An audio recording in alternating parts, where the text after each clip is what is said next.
Pernah nggak ngajak ngobrol anak zaman sekarang, rasanya kayak ngomong sama tembok. Rasanya seperti berbicara pada patung yang tak bergerak, atau mencoba menjangkau seseorang di seberang lautan yang luas. Kita berusaha menyampaikan sesuatu, tapi respons yang didapatkan minim, bahkan nyaris tidak ada. Kita tanya, lagi apa nak? Jawabannya cuma, sambil tetap mantengin layar. Mata mereka terpaku pada dunia digital, lap jari-jari lincah menari di atas layar sentuh. Sementara kita merasa diabaikan, terpinggirkan dari dunia mereka yang serba cepat dan penuh warna. Pertanyaan sederhana pun terasa sulit dijawab, seolah kita mengganggu kesibukan mereka yang sangat penting. Dulu, hiburan kita terbatas, main di luar, nonton TV bareng keluarga.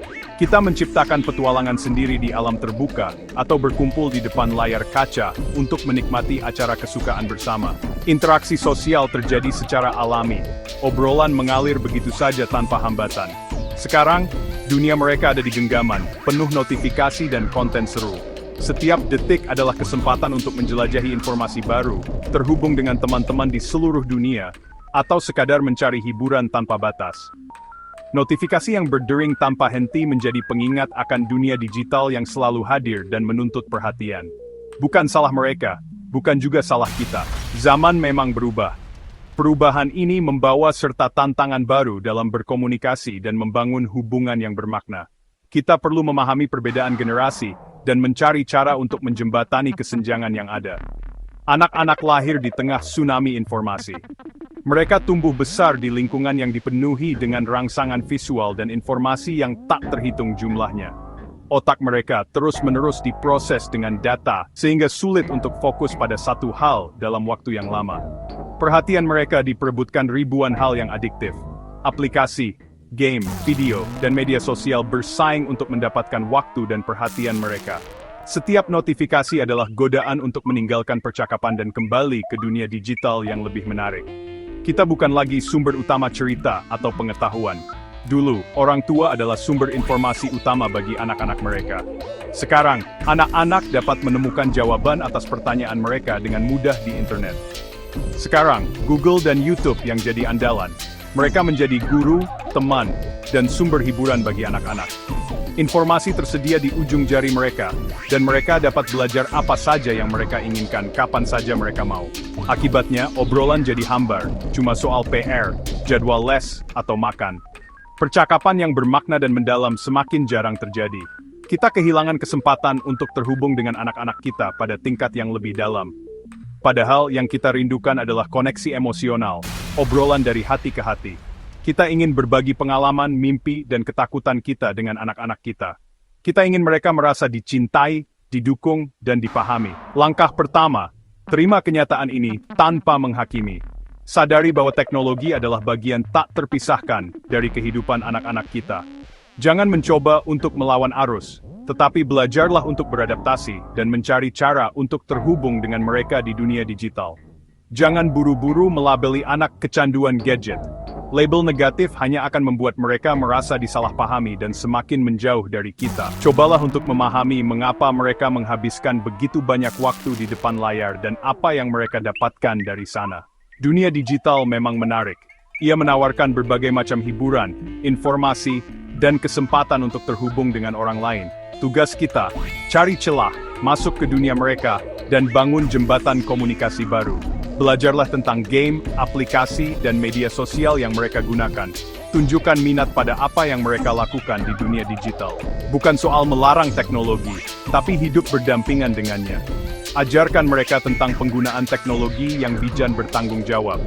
Bantu mereka untuk menyeimbangkan waktu yang mereka habiskan di depan layar dengan aktivitas lain yang penting, seperti belajar, berolahraga, dan bersosialisasi dengan teman-teman.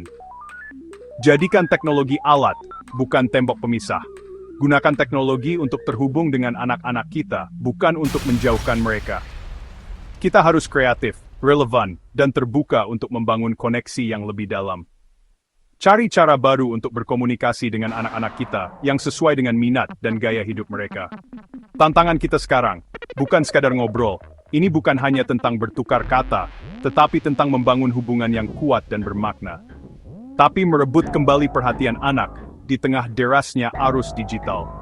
Kita harus menjadi lebih menarik, lebih relevan, dan lebih menarik daripada semua gangguan digital yang ada di sekitar mereka. Ini perjalanan baru, dan kita harus siap menari bersama zaman.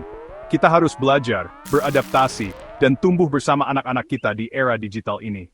Banyak orang tua merasa sedikit minder, bahkan mungkin kewalahan, ketika berhadapan dengan teknologi yang terus berkembang pesat. Mereka merasa tertinggal. Aduh, gue gaptek, keluh mereka. Nggak ngerti anak main apa. Ini aplikasi apaan lagi? Mereka merasa kesulitan untuk memahami dunia digital anak-anak mereka. Tenang, tujuan kita bukan serta-merta jadi gamer profesional atau seleb TikTok yang viral. Kita tidak perlu menjadi ahli dalam semua hal yang berkaitan dengan teknologi. Tujuan utamanya adalah jadi orang tua yang adaptif, yang mampu menyesuaikan diri dengan perubahan zaman, dan tetap relevan dalam kehidupan anak-anak. Adaptability quotient, AQI, atau kemampuan beradaptasi, adalah kunci utama dalam menghadapi era digital ini. Ini adalah kemampuan untuk belajar, berkembang, dan menyesuaikan diri dengan hal-hal baru. Mau belajar hal baru, mau berubah menjadi lebih baik, membuka diri terhadap pengalaman baru. Semua ini tanpa kehilangan nilai inti yang kita pegang teguh sebagai keluarga. Nilai-nilai moral, etika, dan tradisi yang menjadi fondasi keluarga kita. Tunjukkan rasa penasaran yang tulus, bukan malah bersikap seperti sedang melakukan interogasi. Hindari menghakimi atau mencela. Coba dekati dengan pertanyaan seperti, "Nak, game itu seru ya? Ceritain dong ke ayah, apa yang bikin kamu suka?" Anak akan merasa lebih terbuka dan nyaman berbagi, kalau kita benar-benar tertarik dengan apa yang mereka lakukan, bukan hanya sekadar basa-basi. Aturan penggunaan gadget. Jangan langsung memaksakan kehendak. Diskusikan bersama anak, cari titik temu yang adil bagi semua pihak, libatkan mereka dalam proses pembuatan aturan, agar mereka merasa dihargai pendapatnya, dan bertanggung jawab untuk mematuhi aturan yang telah disepakati bersama. Adaptif itu juga berarti fleksibel, tidak kaku dalam melarang. Pertimbangkan manfaat dan risiko dari penggunaan teknologi. Ubah mindset kita, bahwa teknologi bukan musuh yang harus dihindari, melainkan alat yang sangat berguna yang bisa mempererat hubungan keluarga jika dimanfaatkan dengan bijak.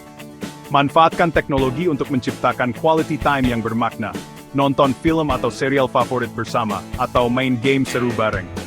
Ketika kita mau belajar dan menari bersama irama zaman yang terus berubah, keluarga kita akan menjadi lebih kompak dan solid, dan lebih siap untuk menghadapi segala tantangan yang ada di depan mata. Anak-anak itu audiens spesial. Mereka bukan miniatur orang dewasa. Otaknya masih dibangun, seperti sebuah rumah yang masih dalam proses konstruksi. Setiap interaksi, setiap pengalaman, adalah batu bata yang membentuk fondasinya. Emosinya sering meledak, bagaikan gunung berapi kecil yang belum stabil. Mereka merasakan segalanya dengan intensitas penuh. Logikanya belum matang. Mereka masih belajar menghubungkan sebab dan akibat, masih merangkai puzzle kehidupan. Kalau anak tantrum, ingatlah bahwa mereka sedang berjuang mengelola emosi yang besar. Jangan ceramah.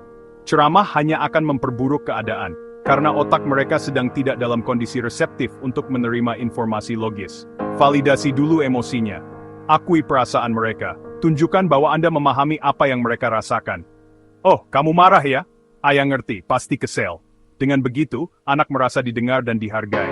Setelah tenang, setelah emosi mereda dan badai berlalu, baru ajak diskusi soal solusi. Ajak mereka berpikir, bukan hanya bereaksi. Komunikasi efektif dimulai dari hati, baru ke kepala. Sentuh emosi mereka terlebih dahulu, sebelum mencoba menjangkau logika mereka. Jangan lupa nutrisi. Makanan adalah bahan bakar bagi otak. Anak yang lapar atau kurang gizi, otaknya tidak bisa bekerja optimal. Gampang rewel dan susah fokus. Mereka kesulitan mengendalikan diri dan memproses informasi. Pastikan mereka cukup makan sebelum ngobrol serius. Isi perutnya, tenangkan pikirannya.